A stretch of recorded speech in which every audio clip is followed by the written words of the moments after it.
অন্যদিকে রাজ্যকে সুপ্রিম ভর্ৎসনা সন্দেশখালী নিয়ে রাজ্যকে ভর্ৎসনা শীর্ষ আদালতের। সন্দেশখালী মামলায় রাজ্য সরকারের আবেদন খারিজ। সুপ্রিম কোর্টের হাইকোর্টের রায়কে চ্যালেঞ্জ করে সুপ্রিম কোর্টে যায় রাজ্য। এই বিষয়ে রাজ্য সরকার কেন আবেদন করেছে, রাজ্য কাকে প্রোটেক্ট করতে চাইছে, রাজ্যকে প্রশ্ন শীর্ষ আদালতের। এবার সন্দেশখালী নিয়ে রাজ্যকে ভর্ৎসনা শীর্ষ আদালতের। হাইকোর্টের রায়কে চ্যালেঞ্জ জানিয়ে সুপ্রিম কোর্টে আবেদন জানিয়েছিল রাজ্য। এক্ষেত্রে এবার কোর্টের ভর্ৎসনার মুখে রাজ্য। রাজ্য কাকে প্রোটেক্ট করতে চাইছে, কেন রাজ্য সরকার এই বিষয় নিয়ে আবেদন করেছে, রাজ্যকে এবার একাধিক প্রশ্ন শীর্ষ আদালতের। ইন্দ্রাণী রয়েছে, ইন্দ্রাণীর কাছে আবারও যাওয়ার চেষ্টা করব। ইন্দ্রাণী, এর আগে আমরা দেখেছি হাইকোর্টের রায়কে চ্যালেঞ্জ জানিয়ে সুপ্রিম কোর্টের দ্বারস্থ রাজ্য হয়েছিল। এবার রাজ্যকে প্রশ্ন করল শীর্ষ আদালত। একাধিক বিষয় উঠে আসছে, একাধিক বিষয় নিয়ে প্রশ্ন করা হয়েছে। কি কি তথ্য উঠে আসছে?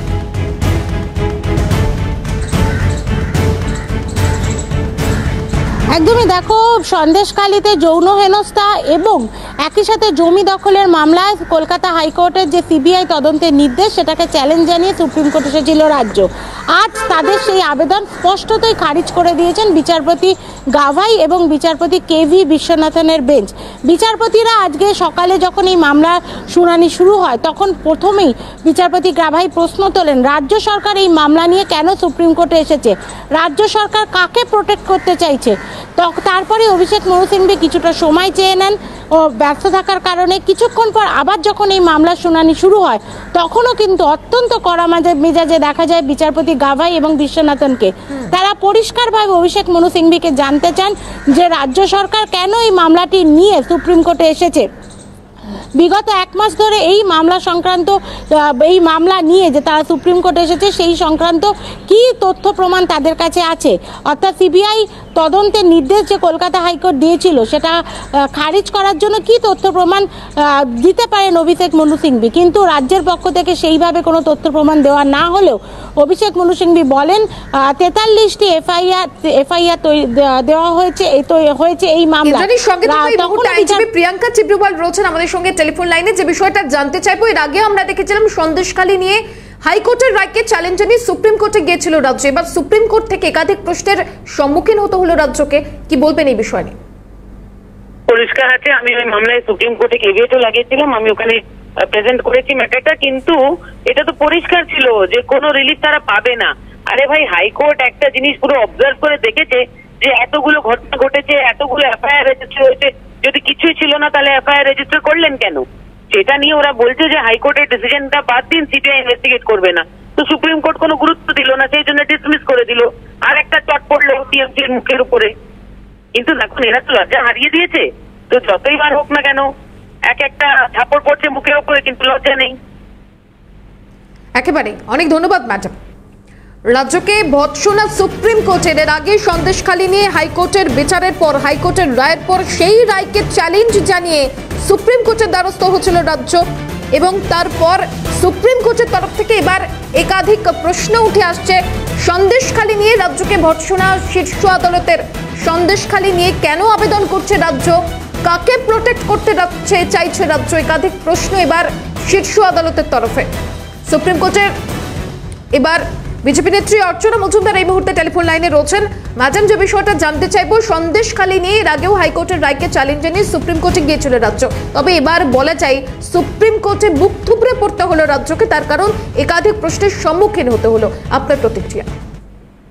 দেখুন, একজন রাজ্যের মহিলা মুখ্যমন্ত্রী সন্দেশখালীতে যে ঘটনাগুলো ঘটেছে সেগুলোকে অসত্য এবং ফেক প্রমাণ করার জন্য কোটি কোটি টাকা খরচ করে রাজ্য সুপ্রিম কোর্ট দৌড়াচ্ছে।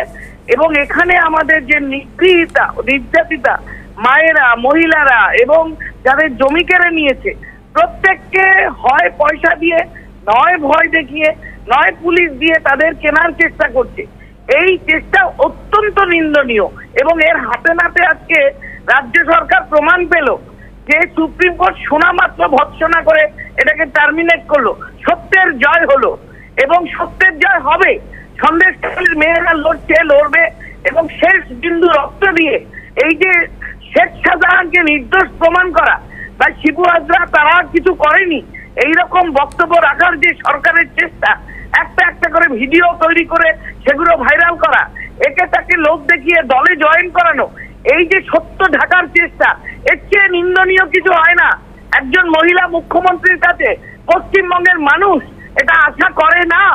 এটা আজকে সন্দেশখালীর জয়, বাংলার মেয়েদের জয়, বাংলার মেয়েদের আত্মসম্মানের জয়। বেশ, অনেক ধন্যবাদ ম্যাডাম। হাইকোর্টের রায়কে চ্যালেঞ্জ জানিয়ে সুপ্রিম কোর্টে যায় রাজ্য, তারপরে দেশের শীর্ষ আদালতের তরফ থেকে একাধিক প্রশ্নের সম্মুখীন হতে হলো রাজ্যকে। সন্দেশখালী নিয়ে রীতিমতো রাজ্যকে ভর্ৎসনা দেশের শীর্ষ আদালতের।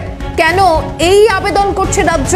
এই সংক্রান্ত মামলার আবেদন কেন করবে রাজ্য? কাকে প্রটেক্ট করতে চাইছে রাজ্যকে? এবার প্রশ্ন শীর্ষ আদালতের। সন্দেশখালী নিয়ে হাইকোর্টের রায়কে চ্যালেঞ্জ জানিয়ে সুপ্রিম কোর্টের দ্বারস্থ হচ্ছিল রাজ্য। তবে এবার বলা যায় একেবারে সুপ্রিম কোর্ট দেশের শীর্ষ আদালতের ধাক্কার মুখে রাজ্য। তার কারণ একাধিক প্রশ্নের সম্মুখীন রাজ্য। ইন্দ্রাণী রয়েছে আমাদের সঙ্গে, আবারও ইন্দ্রাণীর কাছে যাবো। ইন্দ্রাণী, এর আগেও একাধিকবার রাজ্য হাইকোর্টের রায়কে চ্যালেঞ্জ জানিয়েছে, তবে এবার সেই চ্যালেঞ্জ কার্যত মুখ থুবড়ে পড়ল, কি বলবে?